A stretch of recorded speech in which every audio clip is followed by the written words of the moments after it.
दोस्तों, पूरे पहाड़ पर आसमानी आफत टूट पड़ी है, लेकिन रुद्रप्रयाग में बारिश ने ऐसा कहर बरपाया कि 10 परिवार अपने घर बार को छोड़कर सुरक्षित जगह जाने पर मजबूर हो गए। आखिर गांव में ऐसी क्या स्थिति बनी कि लोगों को घर खाली करना पड़ा, ये फैसला लेना पड़ा? क्या बारिश के साथ अब पहाड़ी इलाकों में कोई बड़ा खतरा और मंडरा रहा है? क्या आने वाले कुछ घंटे, कुछ दिन हालात और बिगाड़ने वाले हैं? दोस्तों, मैं दिखाऊंगा आपको तस्वीर, बड़ी तस्वीर और लोगों का वो दर्द भी अपने इस रिपोर्ट के जरिए। नमस्कार, पहलाक में पंकज रौतेला, आप देख रहे हैं अपना उत्तराखंड न्यूज़। दोस्तों, कैसे आसमान से आफत बरस रही है उसकी तस्वीरें हमने कई दिनों से देखी। पहाड़ दरक रहे हैं, लोग परेशान हो रहे हैं, लेकिन मैं आपको रुद्रप्रयाग की इस खबर को दिखाऊं उससे पहले ताज़ा आई एक तस्वीर चमोली की है, उसको देख लीजिए। आफत कैसे आती है वही तस्वीर बता रही है। सबसे पहले वो आपको दिखाता हूं कैसे चमोली में उफनती नदी ने नीति घाटी को जोड़ने वाले बैली ब्रिज को अपनी चपेट में ले लिया।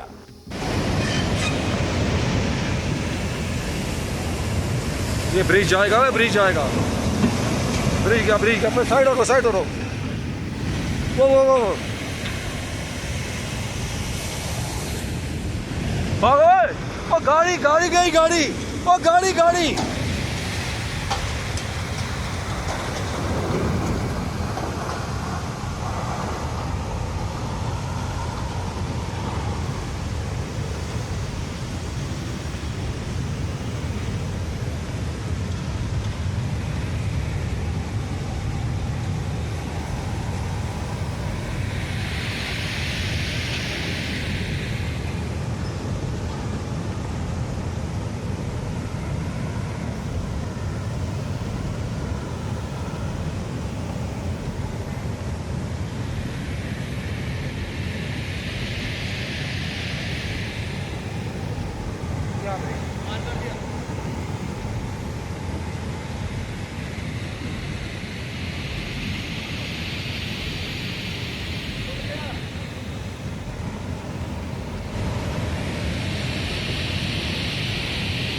दोस्तों, तमक के पास पुल के बहने से सीमांत क्षेत्र का जिला मुख्यालय से संपर्क कट चुका है। इस बैली ब्रिज के बह जाने से लोगों की मुश्किलें बढ़ गई हैं।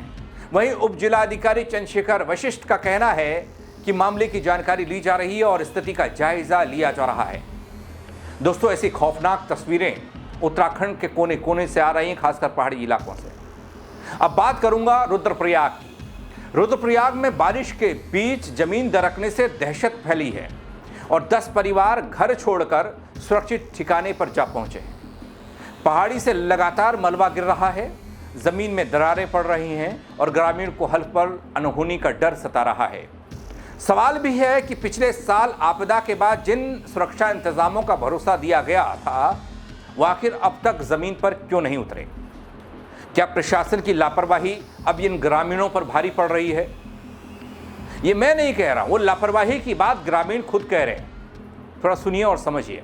आजकल ये बरसात में वो बहुत नुकसान हुएगी। पिछला साल भी यति आपदा आई, ये उनके ये नहर देख कर ही ये साल और जगह कहीं नहीं होने पर यो पूरा हुए ये किएगी या कोई देखना तैयार नहीं थी। यो 8-10 मोर देने 8-10 मोर को यो पुन संगति बर्बादी हुएगी। साल से अभी चलेगी। बाथरूम जो उसमें भी आधा जोड़ लगेगी, कोलापुन भी आधा कोला जान बैठेगी न। अब भीतर भी दिवाली फाटन बैठेगी।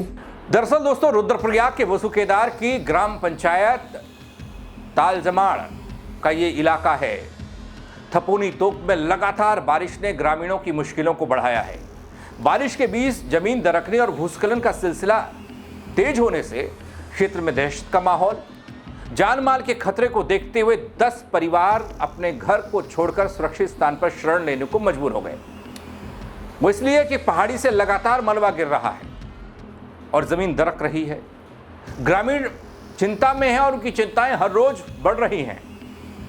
दोस्तों, ग्रामीणों के अनुसार पिछली साल आई आपदा के दौरान भी इस क्षेत्र में भारी नुकसान हुआ था और उस समय प्रशासन और शासन स्तर से प्रभावित क्षेत्रों में सुरक्षा दीवार सहित कई और इंतजामात करने की बात कही गई थी। सुरक्षात्मक काम कराने का भरोसा दिया गया था।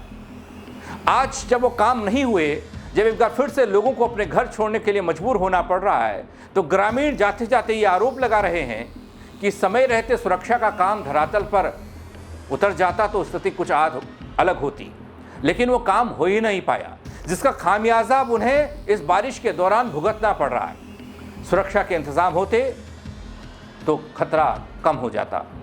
ग्रामीण कहते हैं दोस्तों, पिछले साल की आपदा के बाद भूस्खलन प्रभावित क्षेत्र में सुरक्षा दीवार और अन्य जरूरी सुरक्षात्मक काम सिर्फ दावे में हुए, भरोसे में हुए, जमीन पर नहीं उतरे।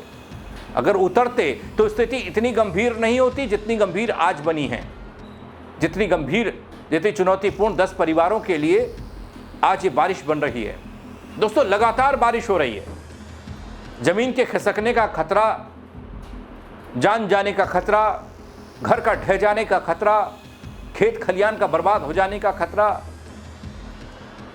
पहाड़ी से मलबा और पत्थर गिरने का बड़ा खतरा ग्रामीणों को हर समय अनहोनी की आशंका की ओर ढकेलता है। लगातार बिगड़ते हालात के बीच दोस्तों 10 परिवार ये ऐसे हैं जो एहतियातन अपने घर खाली कर रहे हैं ताकि अपनी जान बचाई जा सके और कुछ सामान भी। ग्रामीण कहते हैं कि बारिश थमने के बावजूद जमीन के अस्थिर होने से खतरा टला नहीं है, यानी कि जब बारिश नहीं होती है तब भी यहाँ जमीन खिसकती है। ये इलाका इतना प्रभावित हो गया आपदा से, प्रभावित परिवारों को अपने घर, सामान और भविष्य की सुरक्षा की चिंता सताने लगी है रगड़ी। और ग्रामीण ये कह रहे हैं कि लगातार बारिश के कारण ग्रामीण परेशान हैं, कोई सुनने वाला नहीं। प्रशासन से प्रभावित क्षेत्र का दौरा करने, स्थायी समाधान कराने, सुरक्षा दीवार सहित आवश्यक काम करने के लिए कहा गया, आग्रह किया गया।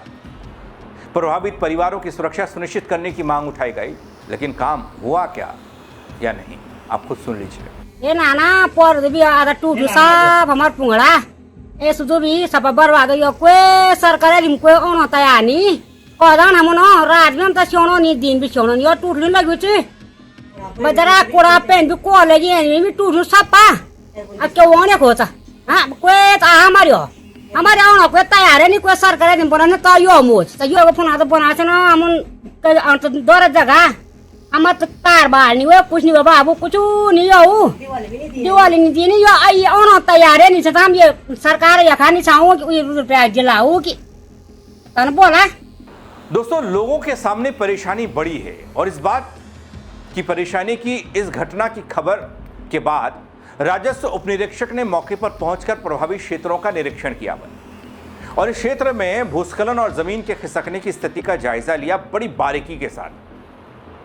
कुछ लोग उनके साथ और पहुंचे थे। ग्रामीणों ने प्रशासन से यह मांग की स्थिति को गंभीरता से लेते हुए अब तुरंत और तत्कालिक कार्रवाई कीजिए, प्रभावित क्षेत्र का तकनीकी सर्वेक्षण कराइए, खतरे की जद में आने वाले परिवारों के लिए सुरक्षित व्यवस्था कीजिए। क्या वो व्यवस्था हो पाई या फिर नहीं? दोस्तों, पिछली साल का दंश झेल रहे ये ग्रामीण आपदा का इस साल भी उसी ढर्रे पर हैं, उसी जगह पर हैं और उसी हालात में हैं। बारिश के बीच भूस्खलन की बढ़ती घटनाओं ने एक बार फिर से पहाड़ी क्षेत्रों में आपदा से पहले सुरक्षा इंतजाम पुख्ता करने की ज़रूरतों को सामने ला दिया। दोस्तों, इस खबर ने ला दिया और ग्रामीणों का यह कहना कि अब आश्वासन से काम चलने वाला नहीं है, बल्कि धरातल पर जमीन पर तत्काल सुरक्षा के काम जरूरी दिखते हैं। क्यों रुद्रप्रयाग की बात करते हो? उत्तरकाशी ले लीजिए, टिहरी लीजिए, पौड़ी ले लीजिए, बागेश्वर का इलाका, उत्तरकाशी का इलाका ले लीजिए, हर जगह सुरक्षा के कामों में यानी कि जो प्रशासन ने दावे और वादे किए वो बेहद ढीले चल रहे हैं। बातों बातों में ही साल निकल जाता है, इस मानसून के बाद अगला मानसून आ जाता है, आफत कुछ इस तरह से दिखाई देती है। रुद्रप्रयाग में बारिश ने सिर्फ मुश्किलें नहीं बढ़ाई हैं इन लोगों की दोस्तों, बल्कि ग्रामीणों के सामने घर और जान की सुरक्षा का सबसे बड़ा सवाल खड़ा करके रख दिया। 10 परिवार तो ऐसे हैं जो बिल्कुल मौत के मुहाने पर हैं, इसीलिए वो ये कदम उठा रहे हैं कि अपना घर बार छोड़ दीजिए, जान तो बचेगी, घर बन जाएगा। फिर ज़मीन में बढ़ती है दरारें, पहाड़ी से जो गिर रहा मलबा है इनके सर के ऊपर, वो इस बात का संकेत दे रहा है कि ये गांव खतरे से खाली नहीं है। अब ये राजस्व टीम वाले जो बार बार शिकायत के बाद मौका मुआयना करने तो आते हैं, निरीक्षण करते ज़रूर हैं, लेकिन उस निरीक्षण पर अमल किया जाता है या नहीं इसका जवाब इनके पास भी नहीं है। क्योंकि लगातार 1 साल से ये घटनाक्रम चलता आ रहा है, लेकिन सुरक्षा का भरोसा दिया गया, उसके अलावा और कुछ नहीं। आखिर कब तक ये लोग ऐसे ही खाना बदोश बने रहेंगे, दर दर की ठोकरें खाएंगे बारिश के मौसम में? क्यों नहीं हो पाया समस्या का समाधान? हर साल बारिश आती है दोस्तों पहाड़ों में, आपदा का इंतजार कर रहे हैं क्या ये लोग? अब ग्रामीणों को आश्वासन नहीं, स्थायी सुरक्षा और तत्काल कार्रवाई की ज़रूरत है। ये लोग भी कह रहे हैं और ये यहाँ की तस्वीरें भी बता रही हैं। दोस्तों, आखिर हीला हवाली इतने संवेदनशील मसलों पर लोगों की ज़िंदगी के साथ क्यों किया जाता है? एक नहीं, दसियों परिवार हैं, गाँव के गाँव प्रभावित हो रहे हैं। एक तरफ आप कहते हैं कि पहाड़ को बसाना है, बचाना है, और दूसरी तरफ जो पहाड़ दरक रहे हैं, टूट रहे हैं, जो ज़िंदगियां खतरे में पड़ रही हैं, उनको नहीं बचाएंगे तो फिर पहाड़ बचाएगा कौन? देहरादून या मैदानी इलाकों से तो कोई जाएगा नहीं पहाड़ बचाने के लिए, यही लोग पहाड़ बचाएंगे। लेकिन आज वही पहाड़ी खतरे में है। क्या कहेंगे आप खबर को लेकर? कमेंट के जरिए ज़रूर बताइएगा दोस्तों। खबर को शेयर कीजिएगा ताकि और लोग भी अपनी राय दे पाएँ, अपनी परेशानी उनकी कोई हो उसे साझा कर पाएँ। फेसबुक पर देख रहे हैं, फॉलो कर लीजिएगा। यूट्यूब पर देख रहे हैं, सब्सक्राइब नहीं किया है तो वो भी कर दीजिएगा। दोस्तों, मेरे साथ जुड़ने के लिए आप सबका बहुत शुक्रिया। जय उत्तराखंड।